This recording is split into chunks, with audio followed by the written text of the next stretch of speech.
Here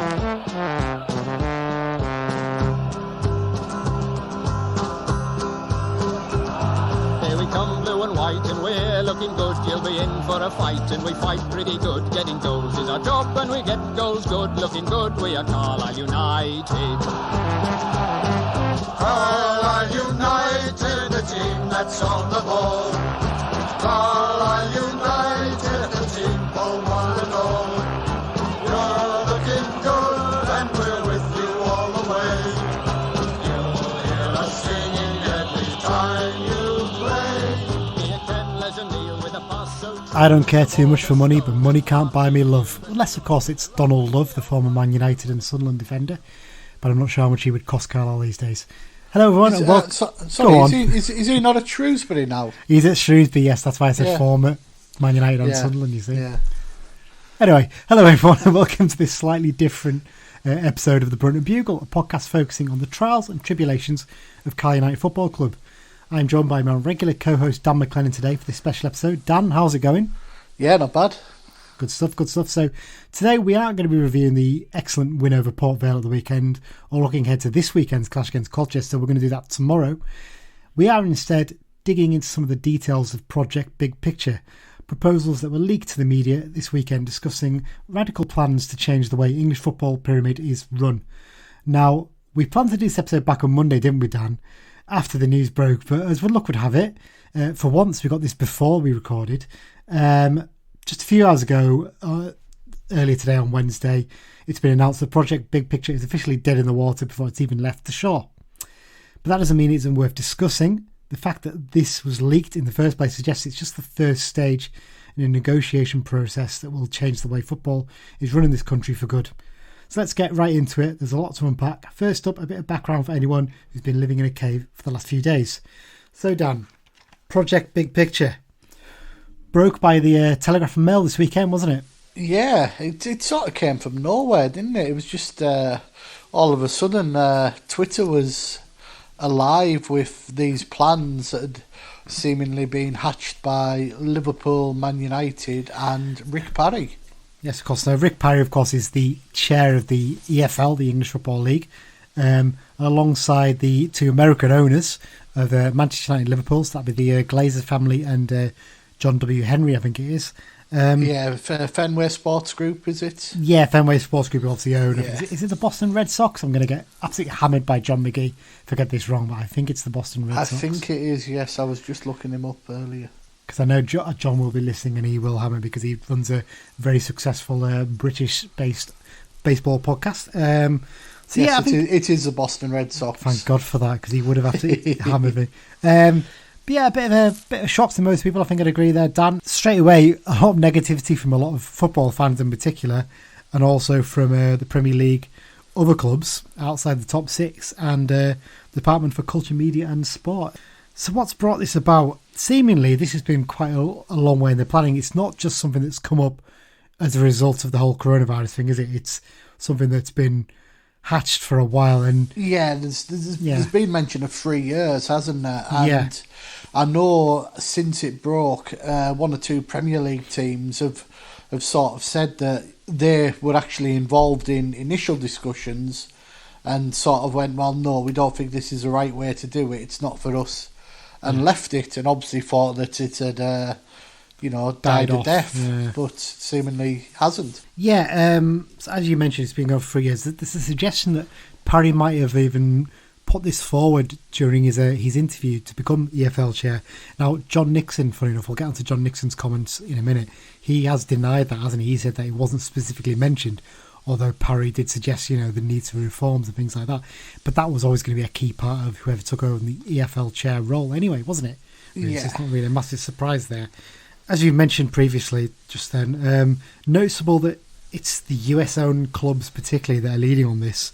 Strong sort of background in terms of the sort of deals that are involved in the NFL in particular there. Yeah, for those who aren't aware, the American sports media is massive. The NFL TV deals are absolutely huge. They make our Premier League look like chicken feed sometimes. And the format they do it now as well is quite different, quite something we're probably going to see in this country in a few years' time. Now, we'll get onto that later on. But yeah, the amount of money NFL players get paid is, people complain about what soccer players, if you want to call them that, football players in this country get paid. What American football players get paid is off the scale compared against them, isn't it? And considering how little time they play in compared to a footballer, it is incredible the amount they get paid. Yeah, you see, obviously, quarterbacks are the start of the show when it comes to NFL, and some of the, I think there was it a $500 million contract nearly in the summer, 10-year deal or something like that. It is quite incredible.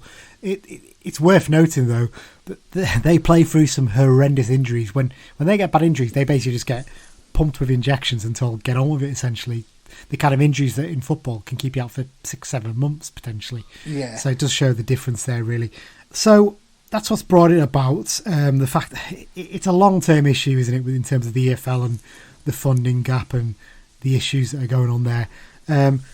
Let's have a look at the actual proposals. Let's get straight into these. So first up, the first part of this proposal, and the one that seems to make it very attractive to EFL clubs, Dan, is the $250 million immediately to the EFL. That's the key one that everyone's got very excited about, really, hasn't it? Yeah. That's what the EFL are demanding, isn't it, in terms of the recovery from coronavirus? And it's it's a big sum, £250 million. Great. Yeah. For a club of our level, we'd never get near that sort of money. No. But again, it's all in the splits between the divisions. I think the one I saw mooted was 75, 15, 10%. From Championship to League Two. I think that's... And then I think I saw 70, 20 and 10 mentioned. But those sort of figures, the Championship would get the lion's share of that money. Of course yes, it would. The bigger clubs, the more money involved. But, 75% of 250 million is, off the top of my head, it's about 160, 70, 80 million pounds, which doesn't leave that much for the other 48 teams, No, it doesn't. I can see why people might get a bit funny about that, but realistically, the Championship clubs are the ones with the bigger wages and the big outgoings. They're going to get a bigger chunk of it. I think the split is probably not a massive amount different from what it is right now. But the amount of money is bigger, and that's the key thing. Yeah. Also in there, there's £100 million to the FA to help support the Women's Super League and a few other bits and pieces in terms of the grassroots game. Additional money would also be... This one actually quite interested me, and I think it's quite a good one. Because there are good parts of this proposal, let's be very clear here. Additional money to be provided to help fund stadium improvements in the lower leagues. That could make a massive difference to a lot of clubs as well, because that's one area we know as well as anyone where there's a big problem at Carl in terms of the standard of our stadium and facilities. It's on, when you see it brought down, it looks attractive, but I'm going to use this phrase a lot. The devil's in the detail, isn't it? Caveats. That's the key thing. You can't expect Premier League clubs to build Carlisle 2,000-3,000 seater stands at each end of the ground. No, that's not going to happen. But it's more money than we got right now, and if you can do things as simple as it sounds ridiculous, but building a set of toilets in the Warwick Road end, because at the moment they're a disgrace. Things like that can make a big difference and can make it more attractive, and you can spend money elsewhere on the other bits that they're not going to fund. So that's the key thing with that. Also, sort of tied into that is a commitment to introduce safe standing at stadiums. That's interesting that the Premier League, well, the two big clubs especially, coming out strongly in favour of that. Yeah, well, Liverpool especially, obviously, given the well-documented history with the Hillsborough disaster. Yeah. But I think there's sort of a groundswell of opinion now that, safe standing is safe. It's what, just over 30 years now since Hillsborough. Yeah. Safety systems have come on a hell of a lot. Yeah. We have better CCTV, we have better understanding of safety. And, before all this kicked off, big clubs were starting to look at introducing rail seating and the like. So that's not really a big surprise, is it? No, not a huge surprise in that sense. Okay, the next point, no EFL Cup or Charity Shield is one of the proposals put forward. Now, this one has caused a bit of consternation. Now, we'll tackle the Community Shield it is these days. Now, here, Dan, you wrote that down wrong for once. It wasn't me, so I'm not going to have that one. But the Community Shield, now, I don't really get the point in this and getting rid of it. It's a one-off game. It raises money for charity or community schemes and that kind of thing. It just strikes me if they just want to fill an extra space for friendly. It's a traditional curtain raiser, and it only features 2 teams. Yeah. It's not like there's half a dozen teams have to do a little tournament over a weekend. Look, if they want to go and play this out in America or out in China or the Far East, something like that, fine. I mean, to be honest, it doesn't bother us because we'll probably never play in it. So it's one of those things. If they want to do that as some sort of like a vaguely competitive game played elsewhere, obviously the caveat there is was it the Spanish Super Cup's been abroad a couple of times recently? The Italian one has been, I think, to Dubai yes, as well. That's I think, right. UAE, So there is a precedent for that sort of thing, isn't there? Yeah. So I mean, if they wanted to do that, fine.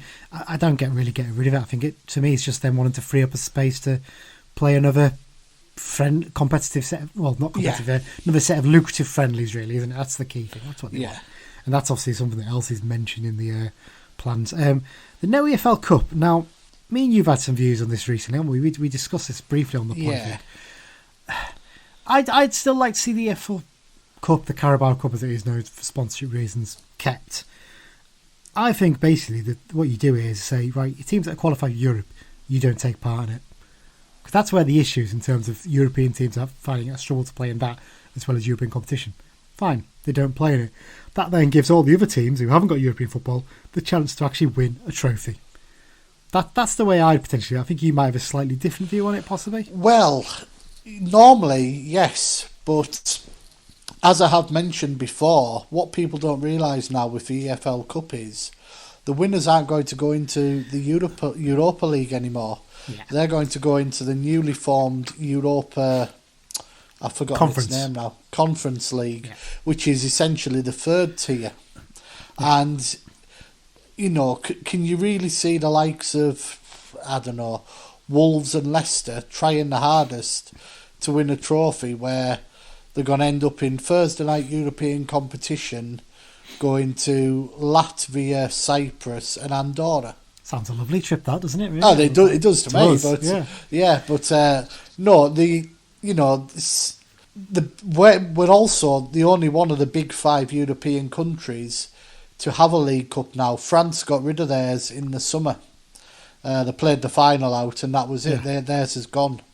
And, it's like, in all intents and purpose, it is a reserve team cup for the big teams until about the semis anyway now, isn't it? Yeah. The likes of Arsenal and Man United and Chelsea, they've all played, the sort of the edges of the squad in it for years now. And my sort of slightly controversial thing that I suggested on Twitter in the summer would be to merge the trophy and the League Cup and just make an EFL Cup only. Yeah. You could have group stages prior to Christmas and it's 4 or 5 teams in each group and the winners and the runners-up going to knockout through January, February, March. You'd get a chance of getting to win because Championship teams are beatable. Yeah. We beat Barnsley last season away from home, absolutely hammered them. And those at the real top of the Championship would maybe ease off a bit in it as well because they'd be going for the golden goose of the Premier League, wouldn't they? So So to be honest, I'd probably be all right with that suggestion. I think it's for me, if you're going to do some of the EFL Cup, they're the 2 suggestions. You take the European teams out, or you take all Premier League teams out. Yeah, that's the 2 best suggestions. I don't necessarily think getting rid of it is the greatest idea. But then there's an argument, is there enough football already at our level in terms of you playing 46 games? Your Premier League teams are playing 34 games potentially. In a sec. So it's one of those ones. I think it's not going to happen for a few years anyway because there's TV deal commitments, isn't there? So that's not up for debate just yet. But I think potentially there is options to revamp that and, like you say, the trophy. But what's the point in it really? But But that's another discussion altogether, isn't it? I also add that obviously in my ideal revamped EFL Cup there'll be no B teams, under 23s or anything like that. Yeah, exactly that.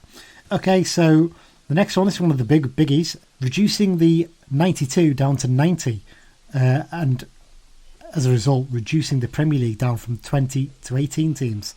Now, some people are not happy about this.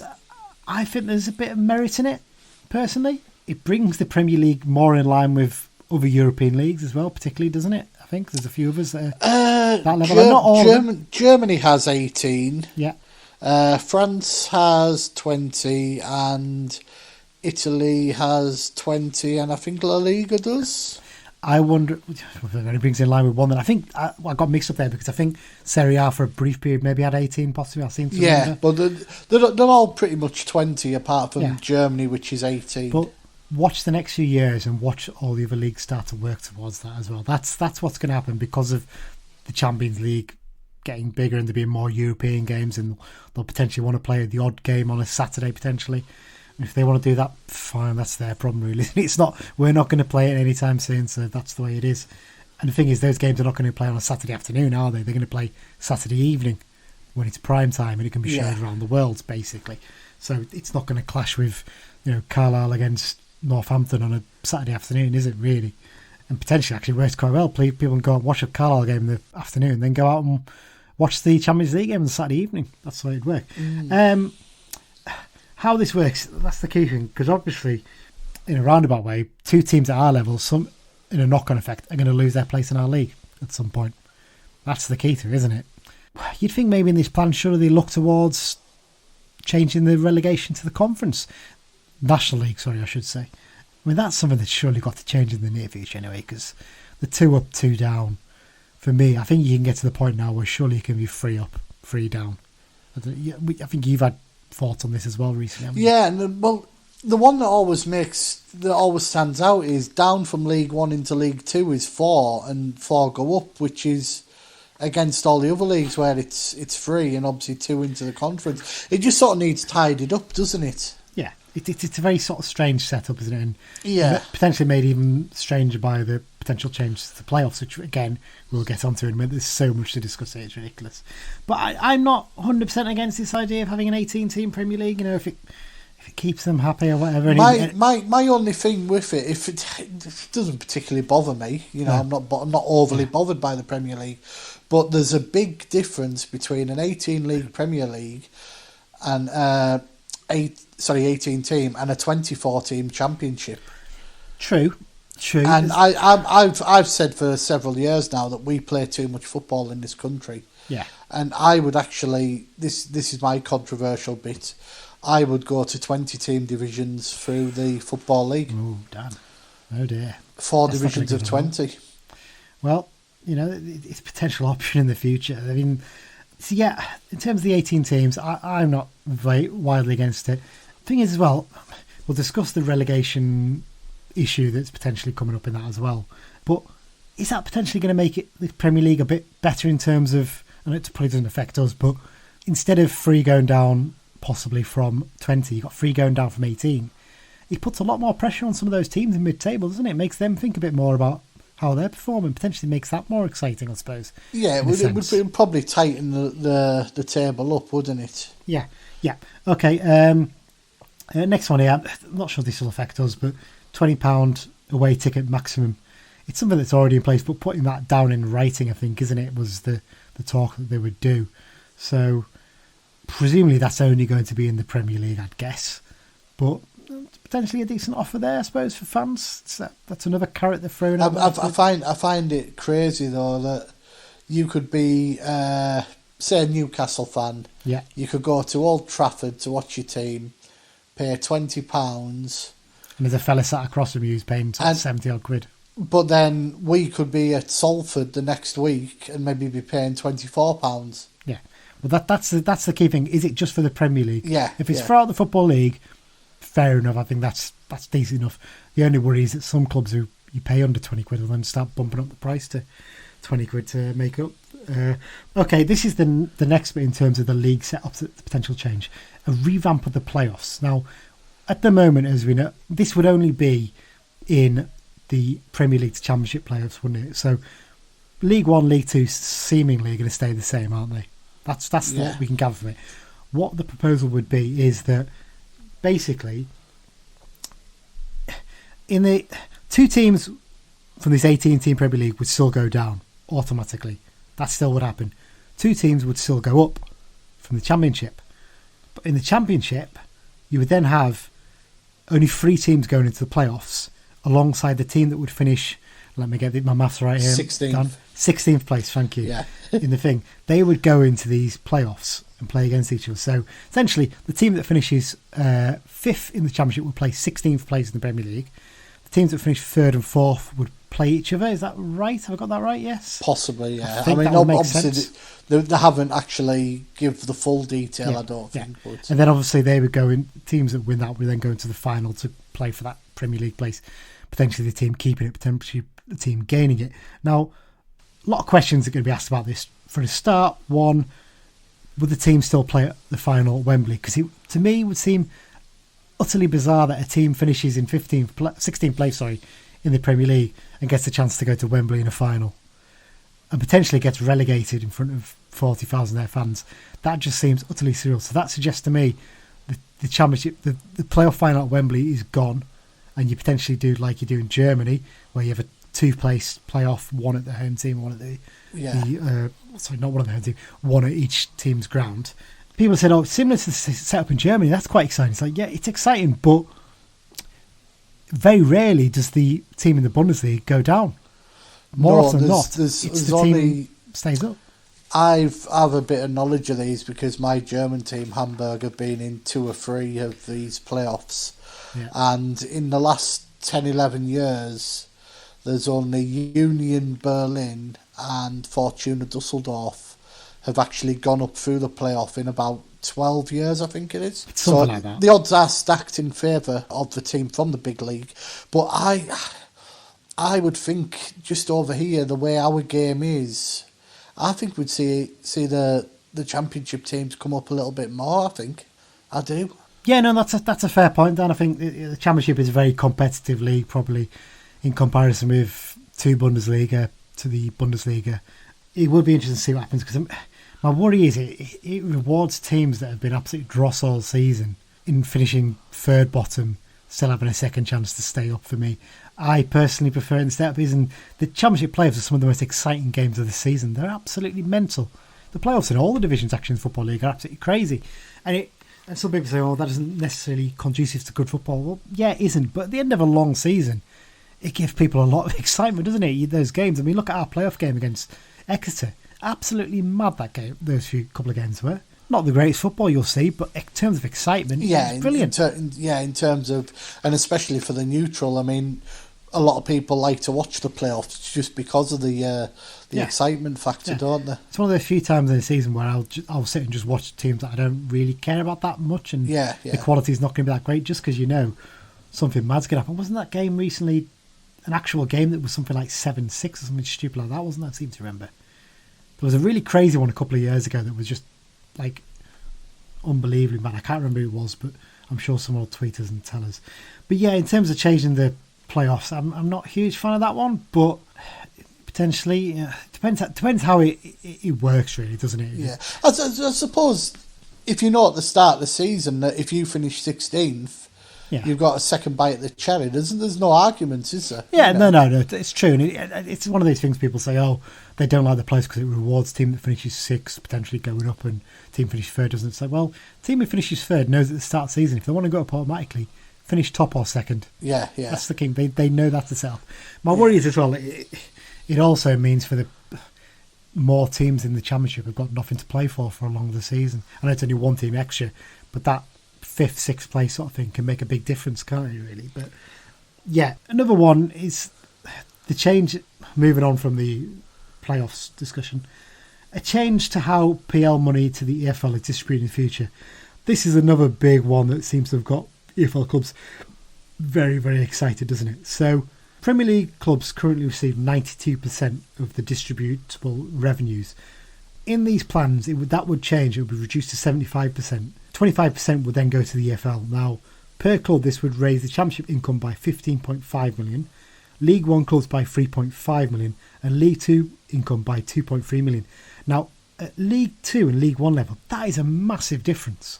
That potentially makes almost every club solvent if that money is not wasted on wages. That's the big concern for a lot of people, isn't it, Dan, I think? Yeah, I mean, there was a suggestion that we wouldn't hear about a deal until after the domestic transfer window finished this week, because they were worried that some clubs would just go out and sign 3 or 4 players and, you know, basically wax their bonus. Yeah. But the discussion is that this extra 25, this up to 25%, would come with the caveat of there'd have to be strong wage caps in each division, and also would actually see the scrapping of the parachute payments, wouldn't it? Yeah. Which, to be honest, I don't think a lot of people have got a major problem with, because it does give a big advantage to those teams. Yeah, there's certainly an unfair playing field. If you've got your likes of your, I'm trying to think, West Brom, Norwich, these teams are sort of yo-yo between the two divisions. They're getting considerable money every other year. Yeah, I mean, one of them way ahead of a Barnsley or a Wickham. It's one of the arguments there is the fact that when we come down, we've got these big wages and we still got to be able to pay them. It's like, well, plan it better. Put in clauses that say you're going to lose 50% of your wage. It's going to drop down. I mean, they're going to still get paid stupid money. Let's not beat about the bush here. They're still going to get insane wages for that level. They're just not going to get the full amount. But clubs don't want to do that because they think, we won't get as good a players. Like, well, if you all do that, there should be something that should be in the rules of the Premier League that say you have to put a relegation reduction clause into every player's contract. It has to be a certain amount. Obviously, depends on the size of the club and what other things are. I mean, similar to the way that La Liga clubs have to put in a buyout clause in every single player, don't they? Yeah, and it's all done centrally, isn't it? I mean, well, do it through the league. That's the way you do it. I know when on deadline day when Arsenal signed Partey from Atletico Madrid, they pay the fee to the league, don't they? They didn't even talk to the club. They just went straight to the league. Said, right, what's the payout? Bang, here we go. Do you know why they did that though? Interesting. I found this out on another podcast. I think it was on the Continent, the Football Ramble one. Brilliant podcast. If you don't listen to it, well worth listening to. One of the guys on there is an expert on Spanish football. I can't remember his name. I think it's David Cartledge, possibly. He was saying that one of the reasons for this was the fact that if they didn't deal directly with the club and just paid the sellout to the La Liga, that benefits Atletico Madrid because they then are allowed the replacement clause. So there's a clause in Spanish football where if you lose a player, you are then given an extra 28 days to replace him beyond the transfer window, but it has to be a domestic signing. So Atletico Madrid, because they didn't deal directly with Arsenal, now have 28 days to potentially replace Thomas Partey with a La Liga player. Barcelona did that when they signed Martin Brandtwaite the other season, didn't they? Yeah, although ridiculously, the club they signed him from, I can't remember who it was. I think was it Getafe or something like that? I can't remember. But they then weren't allowed to replace Martin Brandtwaite. Absolutely stupid the way it worked. But so that getting a bit off tangent there, but a little bit of an explanation. Now let's get on to the really controversial ones. I think those are ones which some people might disagree with, but there's actually some quite good stuff in there. There's pros and cons to a lot of it, isn't there? I have a few ideas that are a bit different from you. We'll have them who are a bit different from John and Bob. There's certainly it started the talk, hasn't it? The discussion needs to be had. It's been coming, and the whole coronavirus has probably accelerated it. But as I've said on previous episodes, there is a great chance for football to basically press the reset button and sort itself out. You can't make small changes. This is the key thing. Some people saying, we just need a little bit of money earned, a few tweaks. Like, no, there needs to be big changes. That's the only way things are going to get done. And the sooner people accept that, the better, and we can actually get on to sorting out and putting together a good plan that works for as many clubs, or everyone really, as many clubs as possible, basically. So let's get on to the controversial points now. The main one, and this is the one that stands out the most. One of the things that this plan would have done was hand more power to the big six clubs. That's Man United, Man City, Liverpool, Arsenal, Spurs, Chelsea. They, at the moment, if you want to make changes in the Premier League to the way the rules work and things like that, 14 out of the 24 clubs, so effectively a 2/3 majority. 14 out of the 20 clubs, sorry. Yeah. My maths is appalling. I just switched off for a second there. So 14 out of the 20 clubs have to agree to it. So essentially a 2/3 majority, okay? Now, the change to this would be that only 6 clubs, and it would be those big 6 clubs, would have to agree to those changes. They would have basically the veto power, essentially, wouldn't they? Their votes. Now, the idea was actually would be 9 clubs, but 6 of those 9 would have to agree to it. So they would include 3 of the longest serving clubs, that will be Everton, West Ham and Southampton. Now, I've got a question straight away with that is, how the hell are West Ham and Southampton in there ahead of Aston Villa? Because Aston Villa only came up a year ago. But they've been longer serving in terms of the amount of years they've spent in the Premier League. No, I think they're doing it as how long you've been in. I mean, that's ridiculous though, isn't it?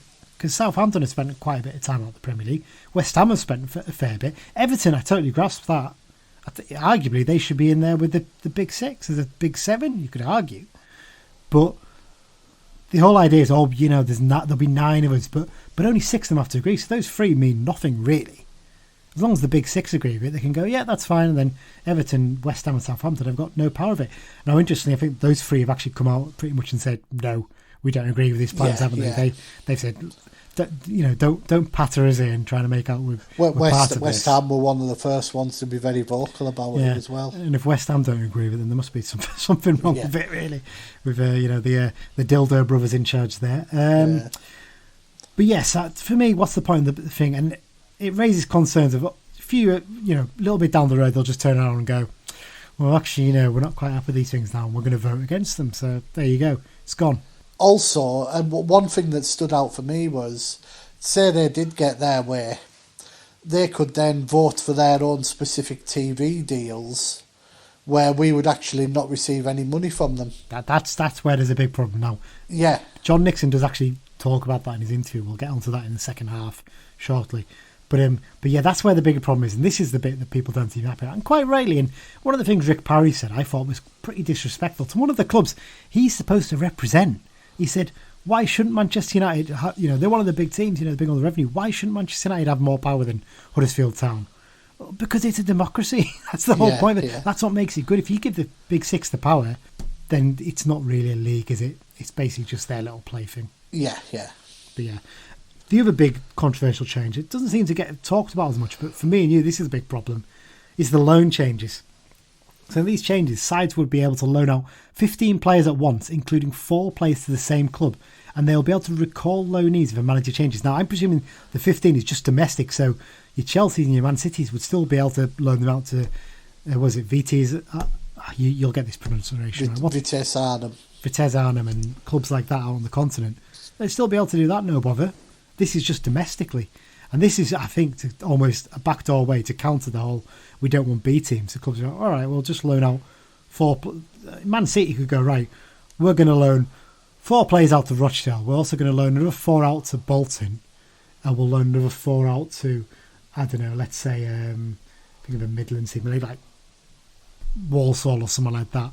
And maybe 3 out to Blackburn or something like that. We've got control over those clubs, basically. We're actually doping those clubs, essentially, aren't they? That's where you've got problems. Yeah, so, up to 15 players, 18 clubs, you're talking 270 players. Yeah, that's insane. And even with 72 teams, it's still 3 or 4 players a club, and it's almost creating artificial feeder clubs, isn't it? Yeah, it is, and this is one of the rules I'm really not keen on. I think it's just stupid.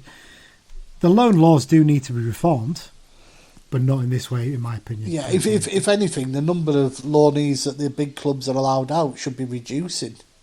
Yeah. Not getting bigger. Yeah, because all they'll just do stockpile players as they have been doing for years. Just the way it'll be. Okay, I think we sort of covered over the main points of it now, Dan. So we'll take a little break here, and then we'll come back, and me and you'll just go through the Cal United reaction, the EFL reaction, the PL reaction, and a few of our own thoughts. Back in a minute.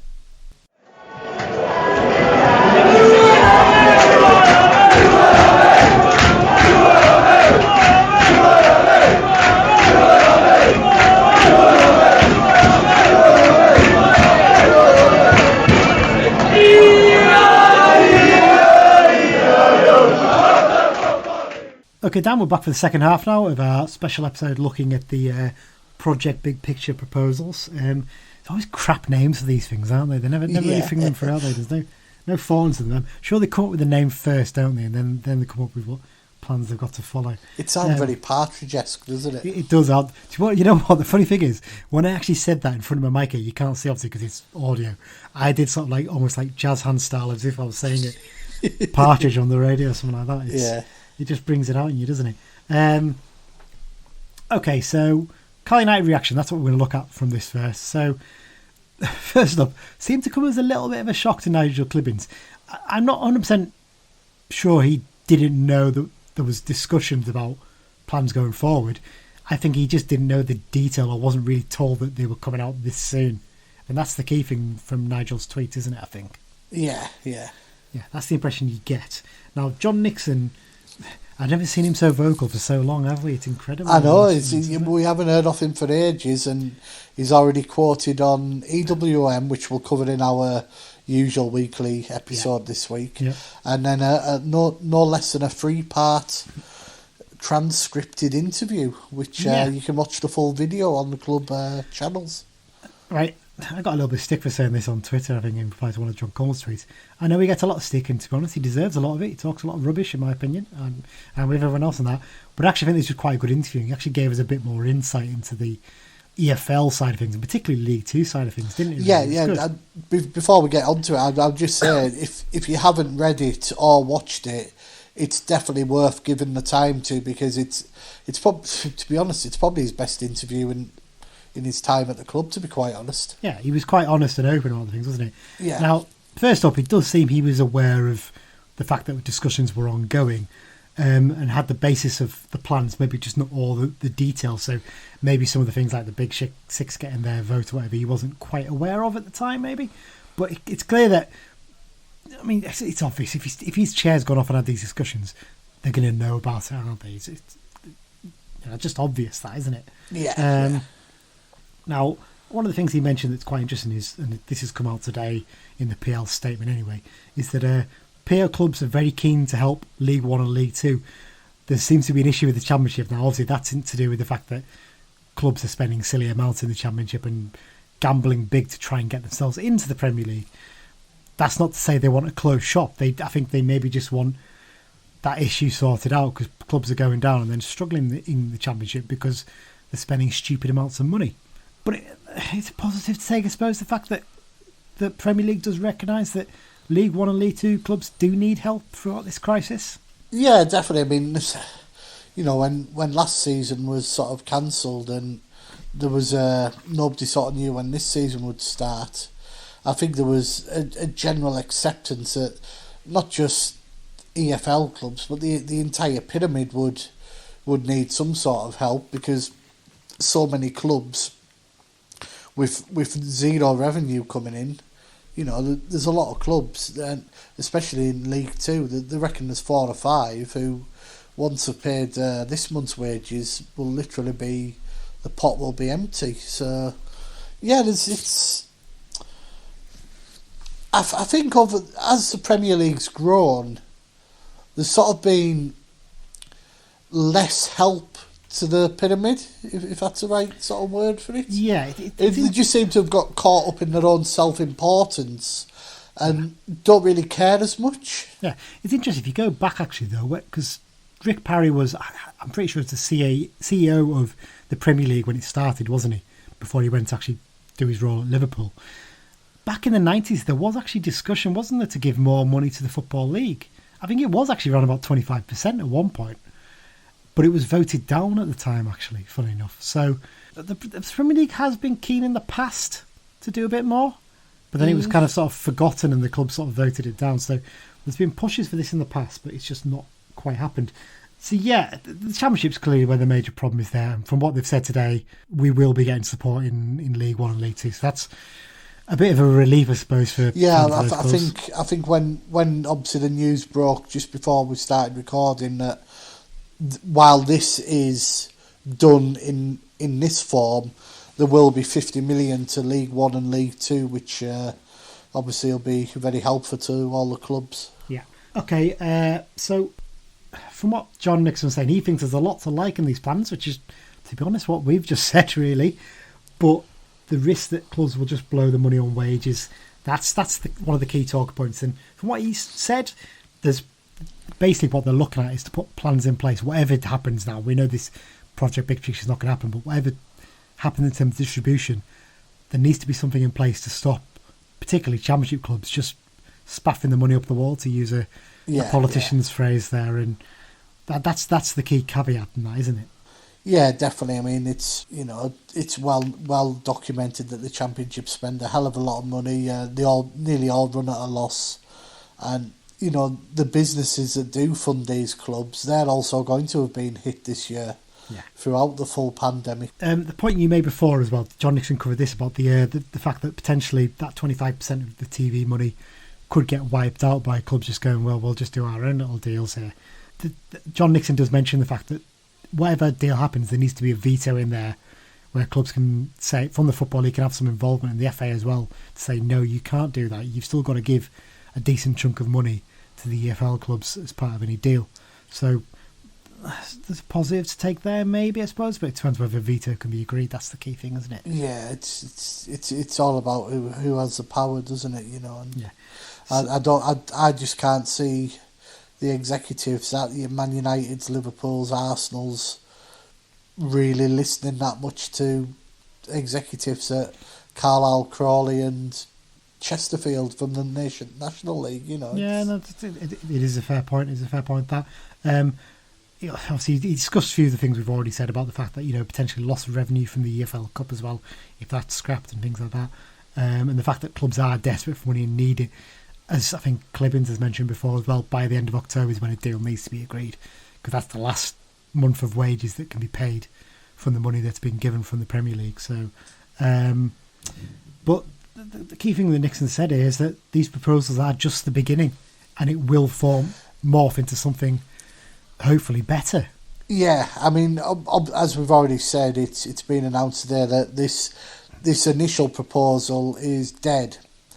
I don't think it's dead. I think what it is it's as I said earlier, it's began the talks, and it will come back to the table in a reformatted or repackaged way that will maybe be more acceptable to everyone involved. Well, there's talk, isn't there? I think the former FA chair as well, is it Lord Bernstein, I think? Or Bernstein? Yeah. He's also planning a rival plan that Parry is apparently seen sight of, and he's quite impressed with some of the pros in that. The power isn't concentrated in those handful of clubs. Yeah, so it may be a case of you take the two plans and you merge it together and take best. It could be the two plans, and then who's to say the chief executives at Northampton and Barnsley don't have a couple of ideas that they maybe bring to the table, and so that's a good idea. Let's incorporate that. And the key thing about this other plan is it's independent as well. So they've deliberately said they've not gone to the Premier League or to the EFL with any of this in terms of what's your input. They've shown them the things, but they've said we've got to be independent because that's the best way of doing it, because there's too much vested interest there. So the initial cardiac reaction seems to be sort of not necessarily this is brilliant, definitely go for it, but there's good parts of it. We're broadly in favour, but there needs to be vetoes and caveats in there. That seems to be the thing, and I'm not too worried. I'm comfortable with that position. I think that's a fair position.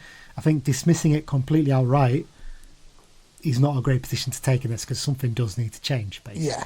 So that's the Carl United position. EFL club reaction. Let's cover this briefly. The usual folks are piping up, aren't they? The usual mouthpieces. Your likes of McAnthony at Peterborough, Piley at Fleetwood, Andy Holt from Accrington. We're not going to regurgitate what they've said. I'm sure you can all find them on Twitter and look for it yourself. But they've all got a wide range of views, haven't they? I think they're similar to Nixon. I think they're broadly in favour, but they've got issues with parts of it, haven't they? Yeah. The one that did stand out to me, though, was I think it was Jez Moxey, who used to be at Wolves. He's now involved with Burton. I think he came out on Twitter and said, League One, everyone's in favour, very positive. Yeah. And I think it was the bloke from Lincoln, his name escapes me, retweeted it going, he must have been asleep in the bit where I disagreed with a lot of it, Well, apparently, he's not the only one. I think Andy Holt actually himself possibly said that, no, it's not necessarily true, that there was some pushback, so interesting one. And actually, the same happened in League Two, didn't it? I think the guy, is it Nigel Travis, who's involved at Leyton Orient? He came out and said the same thing, and I think Tram may have come out and said, I think it was Leyton Orient and Forest Green were vocal initially in our league, weren't they? Yeah, and I think a couple of clubs have now come out and said, "Oh, that's not 100% what actually happened." Yeah. So I think there's a couple of people got very excited and ahead of themselves, and the guy at Leyton Orient does actually have links to John Henry and LFC, so maybe a little bit of a vested interest, but there's a connection there anyway. And the one you've picked out here, Dan, as well, is of Ian Holloway's had his comments. Shock there, rent to quote Ian Holloway. I know he's Ian Holloway, but what he actually said. I've got the quote here. I think it was on TalkSport. He said basically they've got a gun to our heads and they're trying to take over football and make sure they get richer. That's not what it's about. It's embarrassing. I've never seen anything like it in my life. It's horrendous. It's a time when everyone is struggling the most.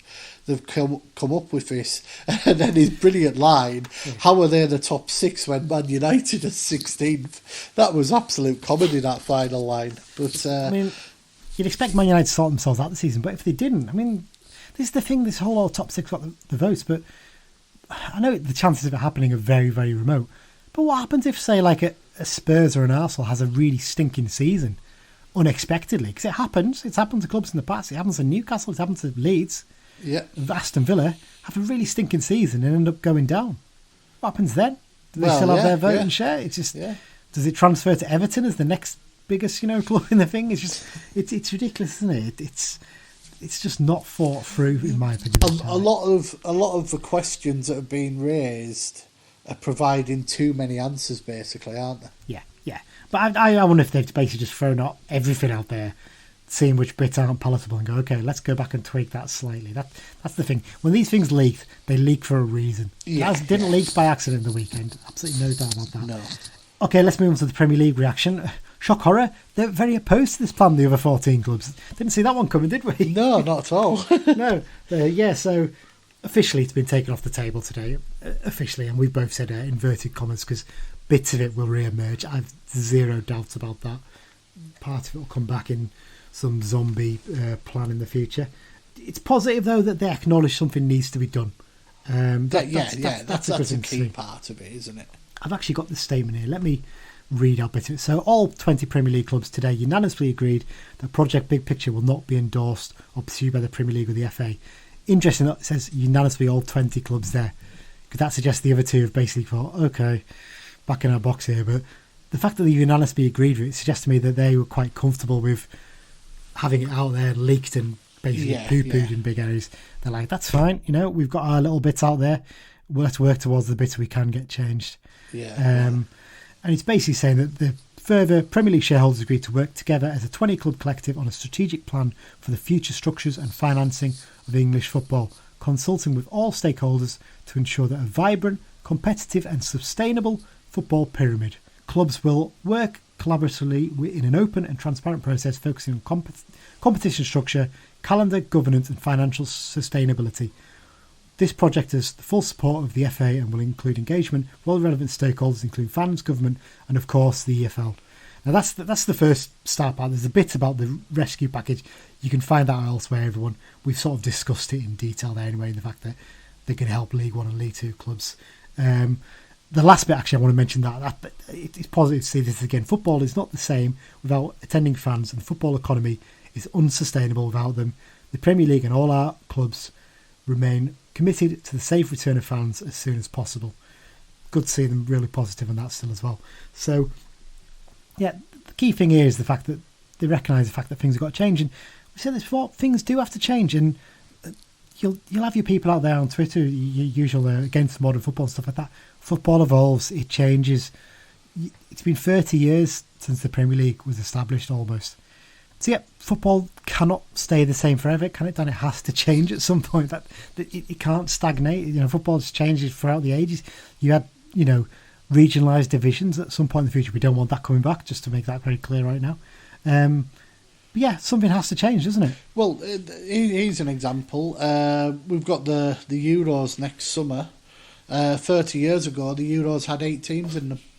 Yeah. You know, so football does evolve. The Champions League, you know, the Champions League, when it starts its next cycle in a couple of years, that's when they're wanting it bigger and better, which is where a lot of this has come from. You know, yeah, exactly. Football's got to change.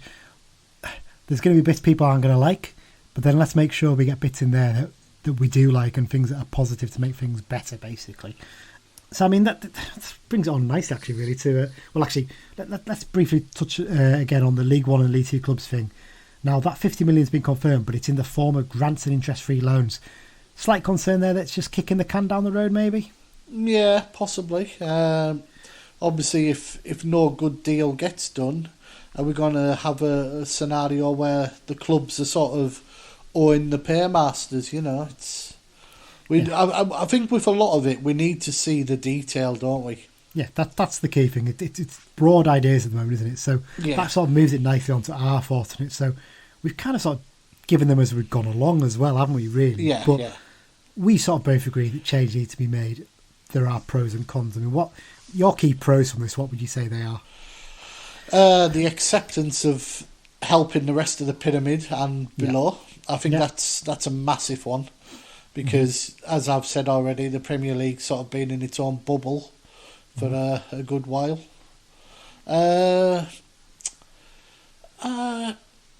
Looking at the competitions and the calendar is a big one for me, because I know people people have disagreed with me on the message board about it, but I genuinely think we play too much football in this country. Yeah, full stop.